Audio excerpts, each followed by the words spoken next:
This might be very brief. I raised my hand so my wife could get called on. Too bad. Can't create in her reality. If she was offering a vibration like that, we'd have called on her. Well, I'm here because of her vibration, so I'm very appreciative. But I guess from what I've learned here, this is my first time. You can come up here and just offer thanks and be in gratitude. Yes, you can. So if your wife were here, what do you think she'd want to talk about? We actually discussed that. That was a good plan, because she can't get up here.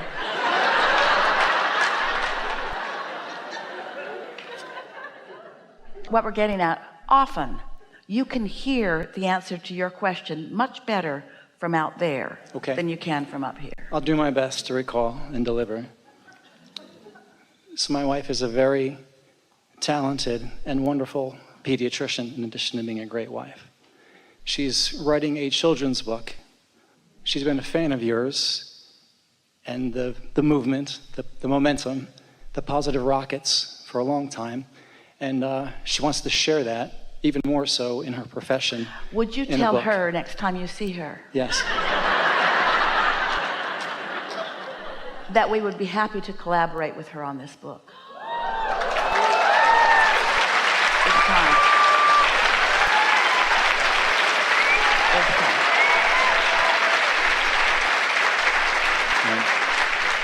Because she's got the perfect life-based questions, and we have the perfect life-based answers. My work here is done. Yes, Thank it you. is.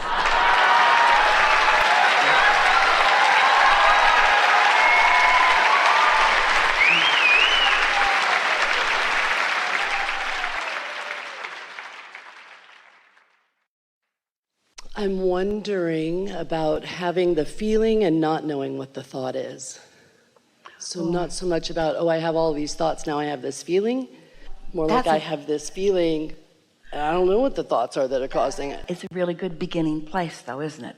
Esther would say that, and does even now from time to time, where she'll say, oh, that doesn't feel good. What was I thinking? And if she catches it early enough, she can usually trace the genesis of it. And if you don't, now you've launched a new desire. I want to know what that's about. So now it will be shown to you.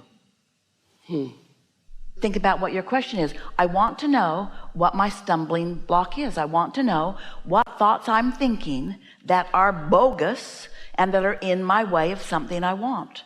And you'll figure it out, and usually pretty fast. So like part of it's there now. It's this deep pit. All right.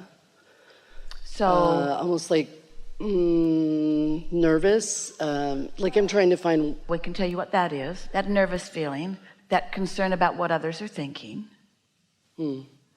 is about wanting to get it right. See, that's what humaning does. You think that you've got to get it right and that you want to be perfect, instead of understanding that you are a constant, eternal work in progress. So you can't get it wrong, and you never get it done. And the reason you can't get it wrong is because it's never done. So it's something about that. Were you feeling it before you got up here? Yeah, I mean, I feel it in my life often. If I just, in some ways, I go away. It's a spinny, like Do you feel it more when you're with others or when you are by yourself? More by myself. I feel like a compass that's just spinning and I have no idea what direction to go. If you're feeling it more when you're by yourself, then it's simply contradictory thoughts within you. It's you having desires that your thoughts are contradicting. So as that feeling is present now, just ask yourself, what thoughts are a match to this feeling? What thoughts that I commonly think feel like this? Because you felt it before and you're feeling it now, so you can make an association with what kinds of thoughts feel like this. What are they? I don't know which direction. I feel like a compass that's spinning. No, that's the thought, though. It doesn't matter what the subject is. So the thought is, I'm lost. I don't know what to do. I don't understand my guidance. I can't feel my guidance. I'm not sure what my guidance is telling me. Yep, those all resonate. So if you can't tell what your guidance is telling you, what desire is being born out of that? I want to be more aware of my guidance. I want to be more aware of it in the earlier subtle stages. You know, there's sort of good news going on here, because the fact that you can't pinpoint it means there's not a tremendous amount of momentum. If there were more momentum, there would be more examples that you could give to us. But because you can't give any examples, there must not be a lot of momentum to this. Well, I'm not sure. I mean, I drop to my knees sobbing at times. It's actually quite a large fear. It feels like a pit in my gut. Well, stay with it then and give it some definition. What's it about? It feels alone. It feels scared. It feels abandoned. It feels left. It feels like the absence of your inner being. Feels like the absence of my inner So being. do you acknowledge that you have an inner being? I do. And do you believe that your inner being is aware of you? I do believe that. And do you believe that your inner being is a fan of yours, that your inner being adores you, that your inner being has your back, that you and your inner being are in this together? Do you believe that? I believe I want to believe. Yeah. But maybe I'm not sure that I feel, maybe I don't trust it. You don't believe it. You don't believe it because you can't see it and hear it and smell it and taste it and touch it. You can see the humans, the fickle humans, but you can't see your inner being. You can only feel your relationship with your inner being. So here it is. If your inner being did not exist, you could not feel that feeling of its absence.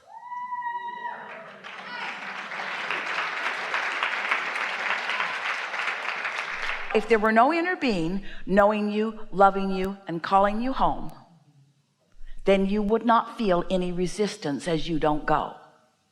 But the fact that you feel resistance as you don't go is evidence of the existence of your inner being. Where am I going? Where's going? You're going to clarity, you're going to enthusiasm, you're going to love, you're going to good ideas, you're going to the path of least resistance, you're going to places where things you want are, you're going to more prosperity and more clarity and more wonderful things. You're going to where everything you've ever asked for, whether you've been consciously aware of it or not, is. That's where you're going, because that's where your inner being is, and that's what your inner being is calling you to. I want to go there. Yeah, you do. Yeah, you do. Yeah, you do. And not going there sucks. Not going there feels awful. And so acknowledging that your inner being exists, which you just did. So now never again will you have that feeling that you won't know. I'm thinking a thought in opposition to what my inner being knows about this. And as you start knowing that, you'll start catching yourself in a thought of not appreciating something, or a thought of blame about something, whether it's someone else or yourself. You'll catch yourself in the thought, and then it won't feel like this big mystery anymore. You'll realize, I'm thinking in opposition to my true self. And you know, it's not just the you that was you the day you were born, it's the you that has been evolving ever since.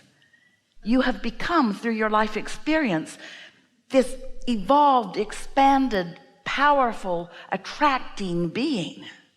And when you stand in a place where you're not letting yourself move toward that, then you don't feel so good. In the same way that a question and an answer are on the same stick, but the vibration of the question and the vibration of the answer are different. A problem and a solution are on the same stick, because as you created the problem, you created the solution. As you explored contrast, you have created the expansiveness of your inner being. If you hadn't created a huge expansiveness, you not letting yourself live that expansiveness wouldn't bother you. If somebody called you on the telephone and said, hello, you don't know me, I'm just calling you to tell you I will never call you again, you would say, mother? No, you would say,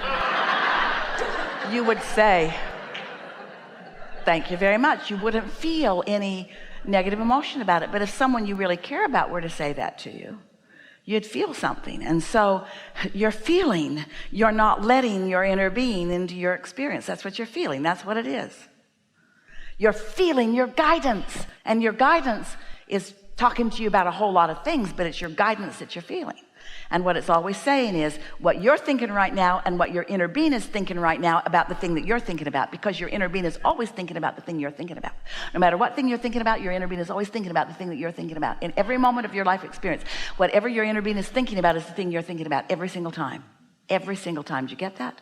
What you're thinking about is what your inner being is thinking about, but your opinion may differ from your inner being's. For example, you might not be liking you and your inner being adores you, so then you don't feel good. You might not be liking someone else, but your inner being does, so then you don't feel so good. Or you might be reveling in the fantasticness of something, which your inner being is also doing, so you don't feel the emptiness, you feel the fullness of your inner being. You feel those shivers, or that feeling of warmth or love, that feeling of appreciation. Yes? So what's the purpose of the resistance? Like, what's the purpose of the resistance of not going? Well, we want to step back from that question just a little bit. The purpose of contrast is that it puts the eternalness in eternity. So resistance must exist if there can be wanted and the absent.